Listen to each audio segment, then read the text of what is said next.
you for staying with us. Remember, this news is live on Facebook at Bayna TV. Now, let's start off with some politics. The candidate of the National Democratic Congress, Baba Jamal, has been declared the winner of the just ended Ayawaso East by-election.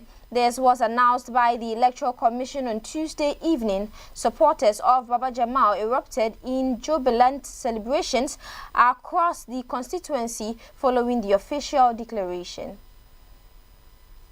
The by-election held to fill the vacancy left by the death of the late MP Nasir Ture Mahama in January saw voters across numerous polling stations head to the polls on Tuesday, March 3rd. 4 other candidates were on the ballot, comprising Baba Ali Yusuf of the New Patriotic Party, Ibrahim Idrisu of the Liberal Party of Ghana, and 2 independent contenders, Alhaji Muhammad Umar Sanda and David Kano. Early projections and polling had suggested a commanding advantage for Baba Jamal, and those forecasts ultimately played out in the poll results.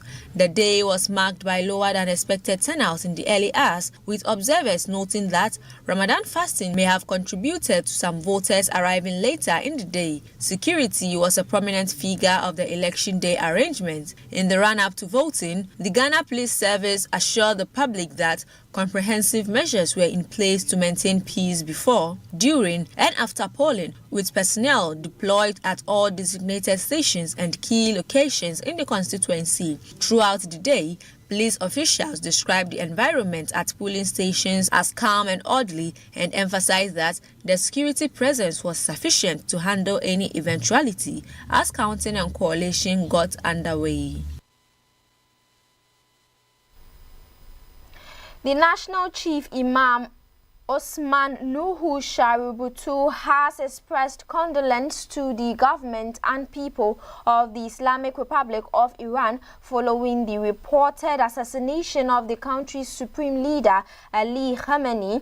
Iranian state media reported Khamenei's death early Sunday, March 1st, following a major attack launched by the Israel and the United States on February 28th, which reportedly resulted in multiple casualties and injuries. He was 86.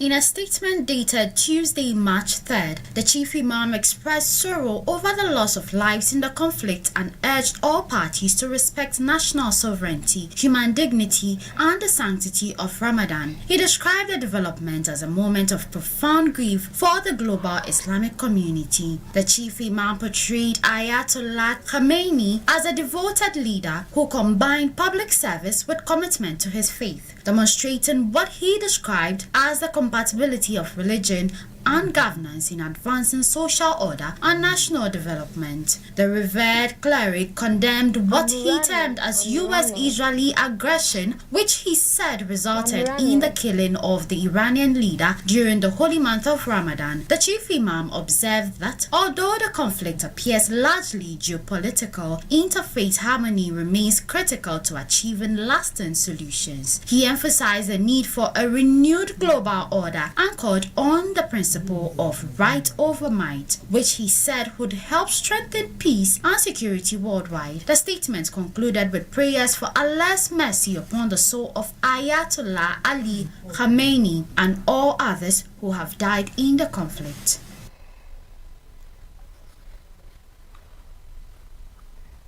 Away from that, the Environmental Protection Authority (EPA) has intercepted an additional 1,070 pieces of Chamfang machines concealed in separate containers at the Tema port on Tuesday, March 3, 2026.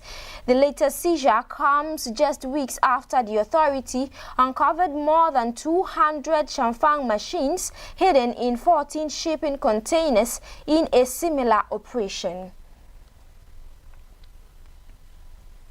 According to EPA officials, the scale of this latest interception is alarming, particularly given that the machines were reportedly destined for mining districts across the country. EPA said it is intensifying surveillance on the importation of Chan Farm machines as part of broader effort to curb environmental degradation, especially the pollution of major water bodies. The crackdown coincides with the authorities' ongoing pilot initiative to restore polluted rivers. Only weeks ago, the EPA deployed iconic nano-copper technology to treat the heavily polluted river Brim in the eastern region at an estimated cost of $200,000 per kilometer. Officials maintain that Chan Fan machines are a major contributor to the destruction of water bodies through illegal and unregulated mining activities. They insisted the authority will no longer stand by while such equipment is smuggled in the country without a proper regulation and oversight.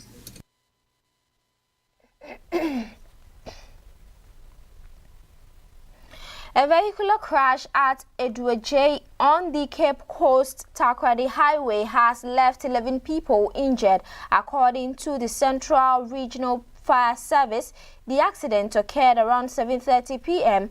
when an Opel Astra car number WR 4860-13 traveling from Cape Coast towards Commander collided head-on with a Nissan minibus car number CR 1414-23 heading from Takoradi to Cape Coast. 10 passengers on the Nissan minibus, 8 males and 2 females, were rescued by passerby and conveyed to the Elimina Polyclinic for treatment. Fire personnel at the scene worked carefully to extricate the driver of the Opel Astra, who was strapped following the collision.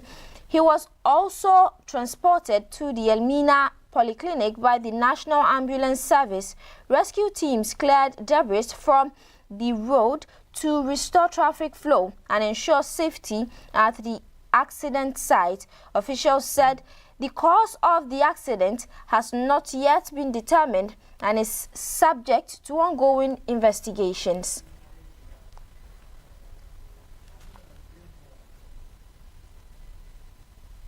Well, on this note, we go for a quick break. We'll be back with business and more. Do stay.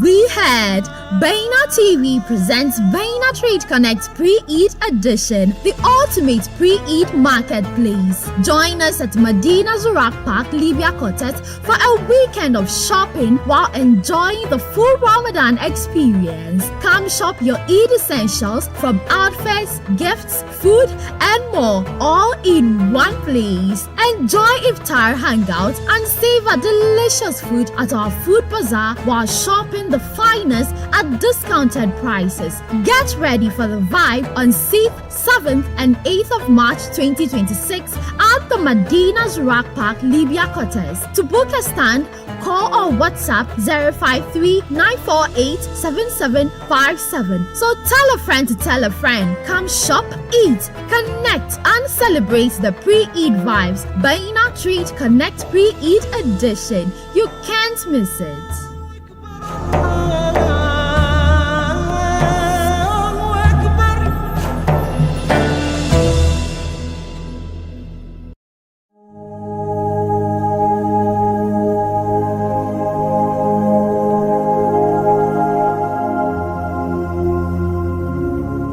ولقد يسرنا القرآن للذكر فهل من مدكر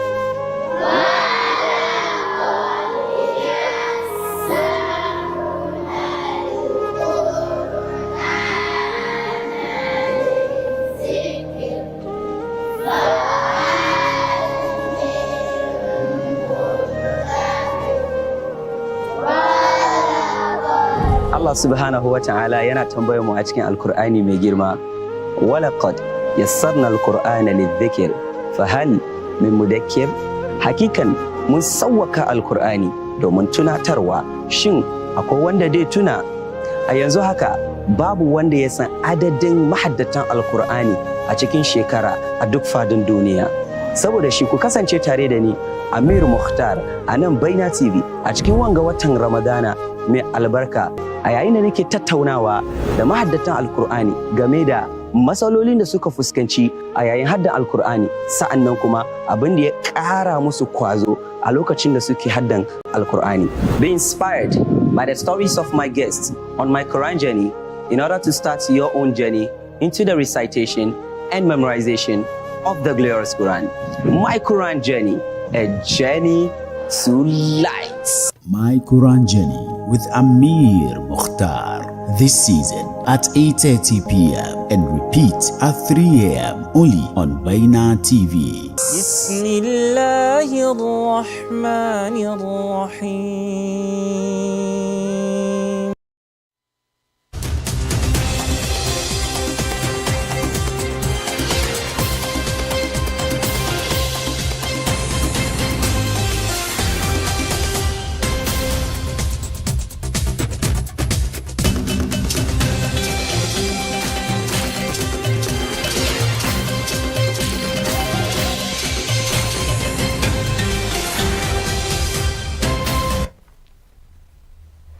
You're welcome back. If you just tuned in, this is Baina Midday News on Baina TV, and we're streaming live on Facebook at Baina TV. Now let's move on to some business story.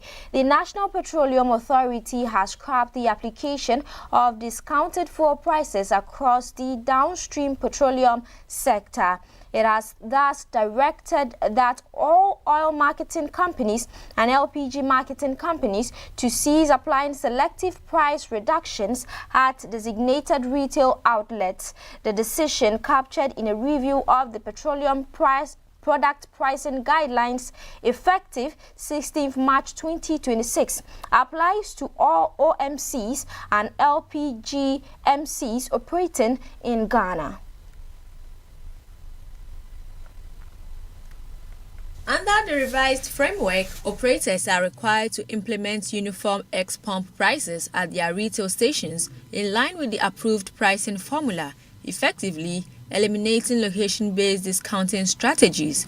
The NPA, in a statement on February 27, 2026, indicated that the revision has been undertaken to strengthen the existing guidelines, ensure compliance with the pricing formula regulations LI 2186 as amended LI 2222, and enhance effective monitoring, enforcement, and compliance to sustain the petroleum downstream industry.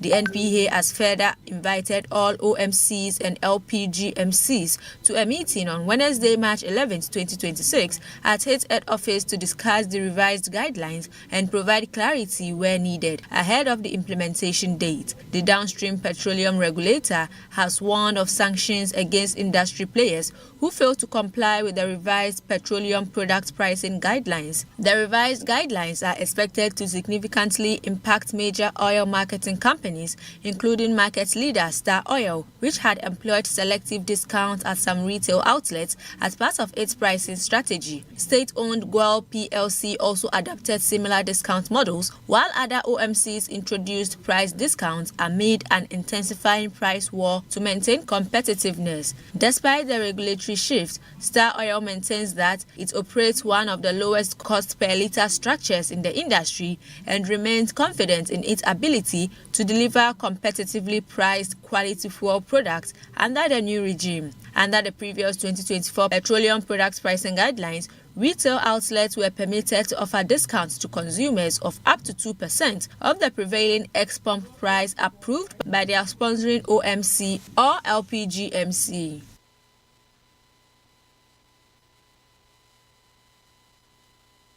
Now, in some news beyond our borders, strikes hit the southern suburbs of the capital areas, often linked to Hezbollah, with residents fleeing damaged neighborhoods, while schools closed and some public buildings were turned to emergency shelters. Lebanese authorities said at least 31 people were killed and around 149 injured in strikes on Beirut and other parts of the country between 2nd and 3rd March. Officials stress that these figures are provisional and combine several locations. A clear toll for the Beirut strikes alone has not yet been published. Humanitarian groups distributed sleeping bags, winter clothes and mattresses to families seeking refuge and around the city. At the same time, Hezbollah launched drones and missiles towards Israeli military sites, according to regional reports. For many in Beirut, the numbers remain uncertain. What is clear is the strain on hospitals, shelters, and daily lives as the conflict deepens. The blast was part of a wider exchange as Israel and Hezbollah traded fire. Other towns, including Baalbek, also reported damage. Israel said it was launching a broad new wave of strikes on Iran following missile attacks on its territory. The conflict now stretches well beyond Lebanon. A senior U.S. commander says nearly 2,000 targets in Iran had been hit. In the Gulf, Qatar reported dismantling alleged Iranian spy cells.